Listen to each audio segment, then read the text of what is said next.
नमस्कार सांग मैंने रश्मि आपको स्वागत करछि हम यूट्यूब चैनल स्टडी गाइड को।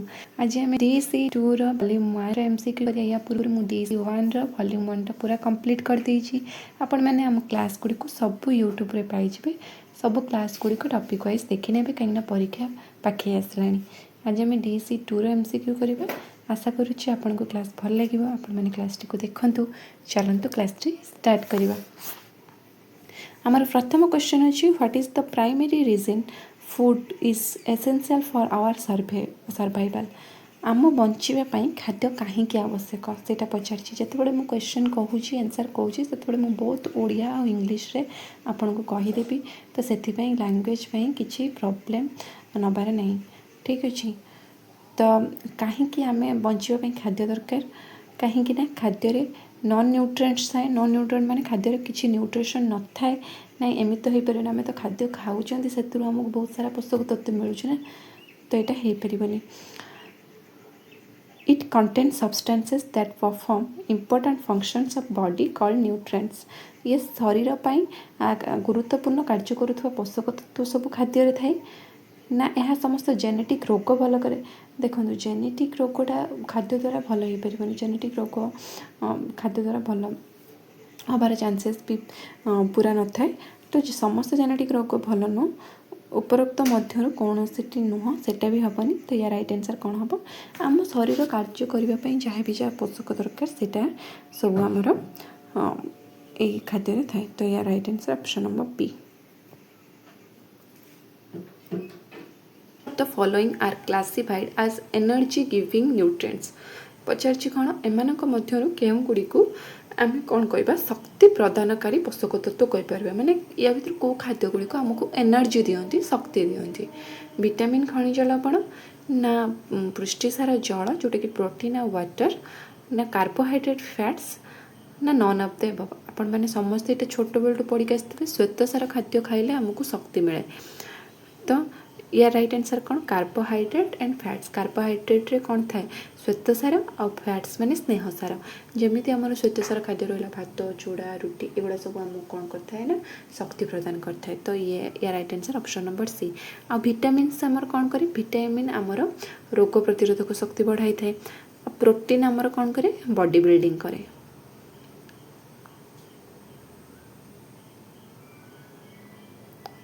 ठीक अच्छे तो या राइट आंसर आमर ऑप्शन नंबर सी। नेक्स्ट को जीवा। नेक्स्ट क्वेश्चन नंबर 3 अच्छी which nutrients is necessary for growth and repair cells in our body. आम शरीर कोष गुड़िक वृद्धि और मरामती क्यों पोषक तत्व आवश्यक। माने आम शरीर वृद्धि और मरामती कौटा आवश्यक से मन रखिए। से सब प्रोटीन दरकार कहीं पुष्टिसार खाद्य खाइले आम शरीर वृद्धि हम विकास हम आमर बॉडी बिल्डिंगटा होता है। तो या राइट आंसर ऑप्शन नंबर ए। विटामिन्स आमर इम्यूनो सिस्टम को बूस्ट करता है जोटा कि आमर रोग हबार चांसेस को कमाई थाए। फैट स्नेहसार आमको शक्ति दगाई थाए आ खनिज लवण रहा। तो या राइट आंसर आमर हम ऑप्शन नंबर ए। नेक्स्ट को जाए। क्वेश्चन नंबर 4 अच्छी what is the process called where food is changed into utilizable forms in the stomach and intestines. पाकस्थली और अंतनली खाद्य व्यवहार उपयोगी रूप से परिणत होगा प्रक्रिया को कौन कहबा। माने आम पाकस्थली जो खाद्यटा हजम हुए और अंतनली खाद्य जो हजम हवा रूप से परिणत होता है सेटा आम कौन कहबा। माने आमर जो खाद्य हजम हुए आमर पूरा होल प्रोसेसटा आम फास्ट खाद्य ग्रहण कले तापर खाद्य आमर गला जाइए आमर स्मॉल इंटेस्टाइन लार्ज इंटेस्टाइन ये जाए हजम है से प्रोसेसटा को कौन कहुए से पचार सेटा को ऑब्जर्वेशन कहवा डाइजेशन कहवा इंजेक्शन कहवा ना सिनेरिज्म कहवा सेटा को आम कौन कहवा डाइजेशन बोली कहवा बा हजम प्रक्रिया बोली कहवा।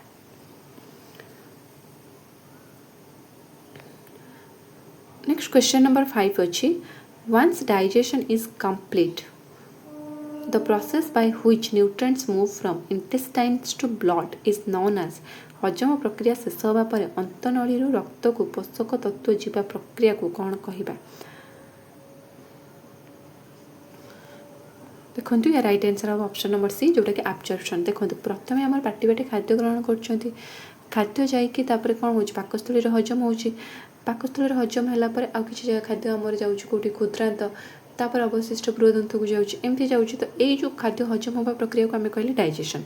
तापर खाद्य हजम हो गला डाइजेशन आमर कंप्लीट हो गला। डाइजेशन कंप्लीट पर आमको जहाँ पोषक तत्व सब मिलला सेगुड़ा पुणी आम ब्लड को जीवन ना ब्लड को सेगुड़ा गले सिला आमर विकास हम से जो अंतनली आमर ब्लड को सब जाए से आम कौन कहवा से आम कौन कहवा एब्जॉर्प्शन माने से पोषक तत्व को रक्त माध्यम शोषण होता है। तो right answer absorption. Question number 6 अच्छी according to ancient Vedic tradition which food are said to increase intellectual capacity, creativity and energy। प्राचीन वैदिक परंपरा अनुसार क्यों खाद्य बौद्धिक क्षमता सृजनशीलता और शक्ति वृद्धि करें माने आम प्राचीन परंपरा अनुसार आमर कौन कौ खाद्य आमर कौन था वृद्धि विकास करता है सृजनशीलता करता है और आम शक्ति विकास करता है। राजसिक खाद्य तामसिक खाद्य ना फास्ट फूड ना सात्विक फूड। आपण मैंने समस्ते जानते सात्विक फूड आम बहुत भल। तो यहाँ कौन ना आमर सात्विक फूड हम जोटा कि सात्विक फूड आमर देह और संपूर्ण विकास करता है। सात्विक फुड्रे कौन थाए सात्विक फुड्रे आमर जो जमी नॉन वेजिटेरियन जिनस किसी न थाए पियाज रसुण न थाए। तो यहाँ कौन करता है ना आम बॉडी को उपयुक्त विकास करता है आम माइंड को काम भी करता है। तो ये right answer option number D. और जोटा तामसिक खाद्य था सेटा वर्तमान बहुत खराब खाद्य जोटा वर्तमान जेनेरेशन समस्ते खाऊँ किंतु आमर जो एंशिएंट वैदिक ट्रेडिशन कौन करे सात्विक फूड को फॉलो करे। Refers to an impairment of health resulting from a deficiency excess or imbalance of nutrients. पोषक तत्वर अभाव आधिक्य किंबा असंतुलन जो स्वास्थ्य हानि अवस्था को कौन कहबा माने आमर स्वास्थ्य जदि खराब होउची कौन से गोटे पोषक तत्व विटामिन्स हो कि प्रोटीन हो किसी अभाव होउची किंबा अधिक हो जाउची किंबा इम्बैलेंस पर जो रोग होउची सेटा आम कौन कहबा अपपुष्टि कहबा हजम प्रक्रिया। देखो हजम प्रक्रिया तो अलग गला सिनेरिज्म भी नुह ओबेसिटी नुह ओबेसिटी जोटा मोटा आपण को कह जाए यहाँ कौन माल न्यूट्रिशन पर आइदर कौन हम आमर प्रोटीन हो श्वेतसार हो जार मात्रा कौन कम हो गला पर आमको अपपुष्टि रोग देखा जाए। तो right answer option number A. Next question number 8 अच्छी nutritional anaemia is primarily caused by deficiency of which nutrition.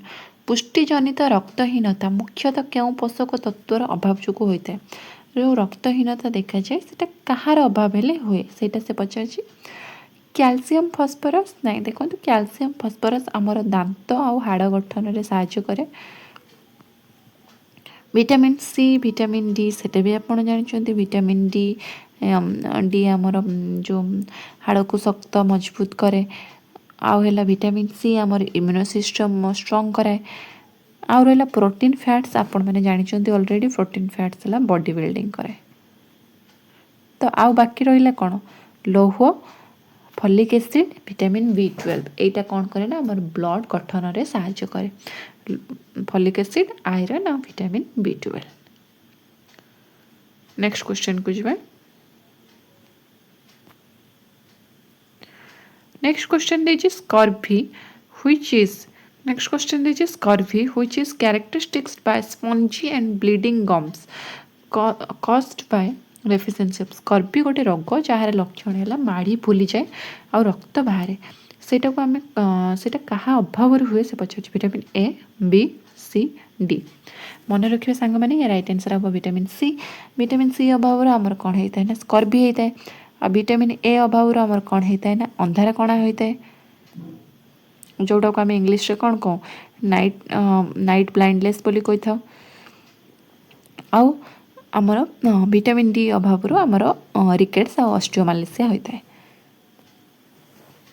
तो ये राइट आंसर आमर option number C vitamin C. तापर क्वेश्चन नंबर 10 अच्छी what is it called when both malnutrition and infection coexist an individual ଯେତେବେଳେ କୌଣସି ଗୋଟେ ବ୍ୟକ୍ତିକୁ କ'ଣ ହୋଇଥାଏ ନା ଇନଫେକ୍ସନ୍ ହେଇଥାଏ ତା ସହିତ ମାଲ୍ ନ୍ୟୁଟ୍ରିସନ୍ ଥାଏ ମାଲ୍ ନ୍ୟୁଟ୍ରିସନ୍ ଯେମିତି ଅପପୃଷ୍ଟି ରୋଗ ମୁଁ ଆପଣଙ୍କୁ କହିଲି ଅପପୃଷ୍ଟି ରୋଗ ହୋଇଥାଏ ଯେମିତି ମାରାସ୍ମସ୍ ହେଲା କ୍ୱାସିୟକର ହେଲା ରୋଗ ହୋଇଥାଏ ତା ସହିତ ତାଙ୍କର ଇନଫେକ୍ସନ୍ ବି ରହିଥାଏ ତ ସେଇସବୁ ଯେଉଁ ଦୁଇଟା ପ୍ରକାର ରୋଗ ଦେଖାଯାଏ ତାକୁ ଆମେ କ'ଣ କହିବା ଡାଇଜେସନ୍ କହିବା ଡାଇଜେସନ୍ ହଜମ ପ୍ରକ୍ରିୟା ମୁଁ କହିକି ଆସିଲି ଆବଜର୍ଭେସନ୍ ଡାଇଜେସନ୍ ପରେ ହୋଇଥାଏ ସେଟା ନୁହଁ ଇମ୍ୟୁନିଟି ତ ଅଲଗା এটা କ'ଣ ହେବ ସିନେରିଜିମ୍ ଇମ୍ପୋର୍ଟାଣ୍ଟ କ୍ୱେଶ୍ଚନ୍ ମନେ ରଖିଥିବେ ଏଇଟା ହେଲା ସିନେରିଜିମ୍ ଯେଉଁଟାକି କ'ଣ ଗୋଟେ ଇଣ୍ଡିଭିଜୁଆଲକୁ ମାଲ୍ ନ୍ୟୁଟ୍ରିସନ୍ ସହିତ ଇନଫେକ୍ସନ୍ ରହିଥାଏ ତ ଏଇଟା ହେଲା ସିନେରିଜିମ୍ ତାପରେ କ୍ୱେଶ୍ଚନ୍ ନମ୍ବର 11 ଅଛି how does severe protein energy malnutrition severe protein energy malnutrition जोटा को PEM कहती और vitamin A deficiency affect body's ability to fight infection गंभीर पुष्टिसारा और शक्ति अपपुष्टि कि विटामिन ए अभाव जो शरीर संक्रमण सह क्षमता को किपरि प्रभावित करे जदि आम विटामिन ए अभाव हो पुष्टिसार अभाव हो बॉडी कौन करे ना जो बॉडी इन्फेक्शन सहित लड़ी पारे तो से पचार तार क्षमता को किपरि प्रभावित करे पचार यह आंटीबॉडी उत्पादन वृद्धि करे ना आंटीबॉडी उत्पादन को ह्रास करे ना यह समस्त संक्रमण को रखी थाए ना कौन यार चर्म अखंडता वृद्धि करता है देखो ये राइट आंसर हम आंटीबॉडी उत्पादन ह्रास करे आंटीबॉडीटा को उत्पादन करने से कमेदेव जब वृद्धि कर तो इन्फेक्शन सह लड़ी पार जेहेतु ह्रास कर दिए इन्फेक्शन सह बॉडी लड़ार इम्यूनिटी पावर कम हो जाए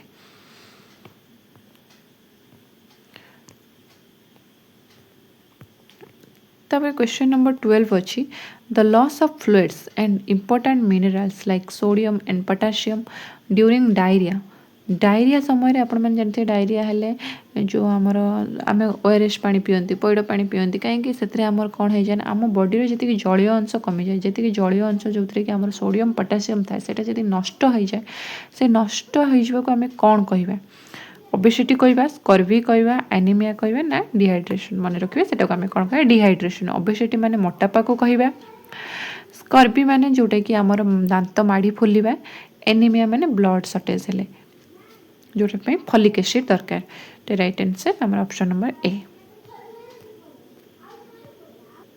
तापर क्वेश्चन नंबर 13 अच्छी मिजल्स कैन कॉज ब्लाइंडनेस जितेबाला मिलीमिला हुए मिलीमिला भी बेले बेले कौन करे ना अंधत्वर कारण होता है मिलीमिला जो अंधार पिला देखा जाए ना अंधार कारण होता है सब बेले नुहे किसी पिला क्षेत्र देखा जाए यहाँ कौ डेफिशिएंसी जो देखा जाए जो पिला मानकर विटामिन सी अभाव थी ए अभाव थी डी थी ना फॉलिक एसिड मन रखिए जो ए अभाव थी से मिलीमिला हेले कौन हुए ना आखि ऊपर भी इफेक्ट पड़ता है तो ये right answer option number B तापर क्वेश्चन नंबर 14 अच्छी in cases of over nutrition जितेबाला अत्यधिक पोषण क्षेत्र में खर्च होता शक्ति तुलन में अधिक शक्ति संचय हेले ओजन वृद्धि पाए कौन कह आम जी खाद्य दरकार ताठू आम अधिक खाद्य खाई दूसरी अधिक खाद्यटा से कौन हो जमा हो रही जाऊँगी चर्बी आकार से जो एनर्जी गुड़ा जमा हो रही जाऊँगी द्वारा आमर वेट ओभर हो जाऊँ वेट अधिक बढ़ी जाऊँगी आम कौन कह रक्तहीनता देखो रक्तहीनता जो ब्लड सर्टेज हुए तो यहाँ हेनी सिनेरिजिम कहीकि आसली सिनेरिजिम जोटा माल न्यूट्रिशन सहित इन्फेक्शन रहा ओबेसिटी कहवा ना न्यूनपृष्टि तो हेले अलग कथा ये तो आमको पचार ना ओभर न्यूट्रिशन माने अत्यधिक पोषण तो ये राइट आंसर ओबेसिटी अत्यधिक चर्बी जमा हेले मोटापा देखा जाए से जोटा को आम कौन कहते ओबेसिटी कहती बस स्थूलता कहती 15 अच्छी carbohydrates fats proteins and waters are needed relatively larger amount आम शरीर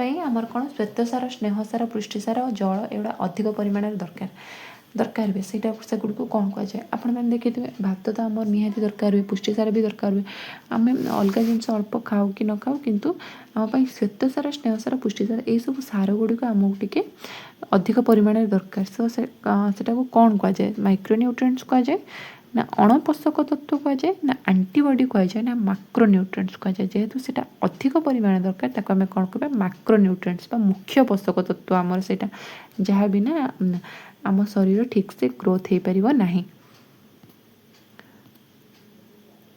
आउ सेमती जो जो सार गुड़ाक आमको कम दरकार जो जमी आमर जिंक है मैग्नेशियम है ये सब को आम कौन कह माइक्रोन्यूट्रिएंट्स तापर क्वेश्चन नंबर 16 अच्छी colouring and flavouring substances in food that do not perform any important body function खाद्यर जदि आम रंग दौरान स्वादयुक्त पदार्थ जहाँ शरीर पर कौन गुरुत्वपूर्ण कार्य करें सब खाद्य आम बर्तमान कलर दौरान से जो कलरटा आम मिसाऊँ आटा आम बॉडी किसी भी काम कैनि तो सेगुड़ कौन कहुए पोषक तत्व कह माइक्रोन्यूट्रिएंट्स कहवा ना अण पोषक तत्व कहवा माइक्रो ना माइक्रोन्यूट्रिएंट देखो अण पोषक तत्व माने से कलर किसी न था कलरटा जस्ट सुंदर देखापी आम फूड कलर मिसाऊँ तो सेटार कौन है अण पोषक तत्व ता द्वारा कौन पोषक न था तो से फूड कलर कलर जो कलर बचिकी रहा दरकार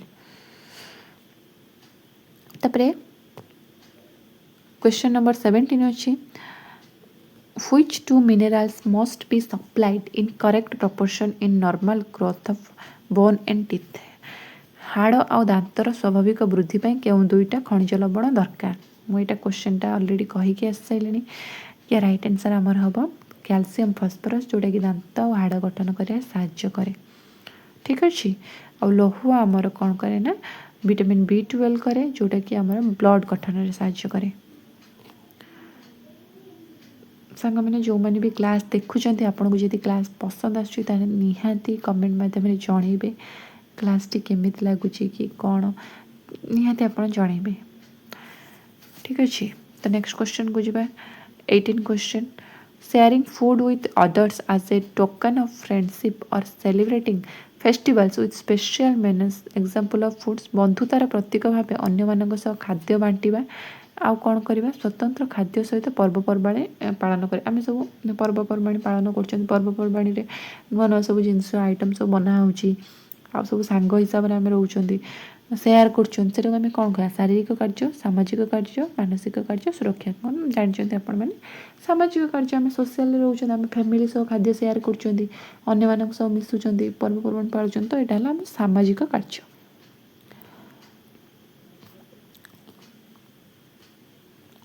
Restricting a child's diet during an infection like diarrhea is harmful because झाड़ा भली संक्रमण समय पिलार खाद्य बारण करने क्षतिकारक जो पिला को झाड़ा होता है आम खाद्य बारण करवा ना खाद्य बारण कले क्षतिकारक कहीं कहीं it increases the number of loose motion कहीं एटा लूज मोशन को अधिक बढ़ाए संक्रमण जो होता क्षति मुकुड़ा पिला को उत्तम खाद्य दरकार हुए ना यह द्वारा संक्रमण शीघ्र भल हुए नहीं